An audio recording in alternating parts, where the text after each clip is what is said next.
Hi, I'm Jack, and welcome to Shakin It with Purple Thread. Are we going with that name? Well, I'm going back to New York City, where the girls only make it if they're pretty. Well, the preacher, nice to meet you, could have been some else teacher. You couldn't teach me nothing, man. Oh no.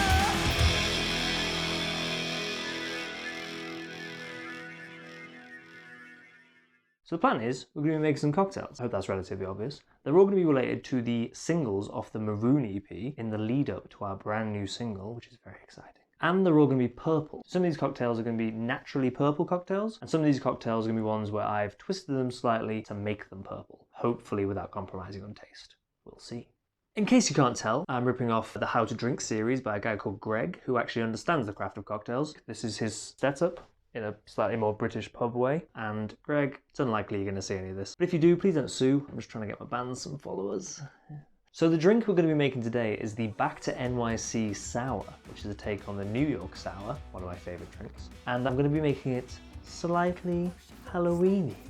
Ooh. It's very similar to a whiskey or an amaretto sour, but back when these were made in the past, they decided to put a float of red wine on top, which at the time was seen as very fancy. So they called it the New York Sour in order to be like, those guys from New York, they'll drink this stuff. So the way we're changing it from the standard New York Sour is we're going to be using Blue Curacao instead of normal Curacao or Curacao.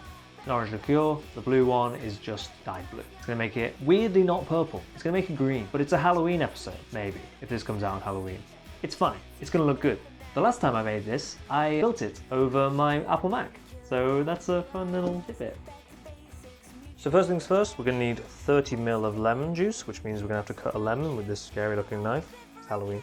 So now we're going to squeeze the lemon. You don't need one of these fancy ones, you can just use a normal squeezer if you want. You can usually get 30 ml of juice out of about half a lemon, and pour the lemon juice into the smaller tin of your shaker. We're also going to need 15 millimeters of sugar syrup. You should probably make this yourself because it's very easy to make, but I'm lazy. So 15 millimeters of that into the smaller tin. And now we're going to use 8 millimeters of Blue Curacao.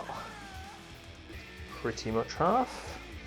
Doesn't matter too much.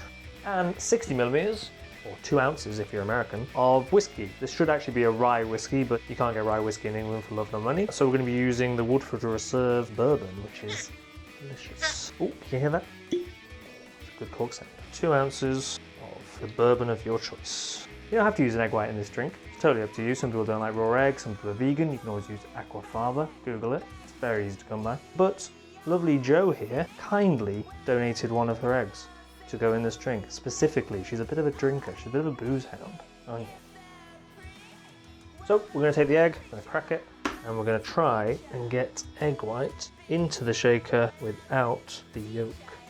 You don't want no yolk. So now we're going to put 2 blocks of ice, 2 of these big ones. If you haven't got the bigger blocks of ice, just any blocks of ice is fine. 1 whole, we're doing 1 cracked. Greg, it's a shout out to you. And we're going to shake. Pour the little tin into the big tin, give it a whack, and bake until it's cold. Beautiful. Give it a squeeze, pull it out, and there we go. It's not perfect.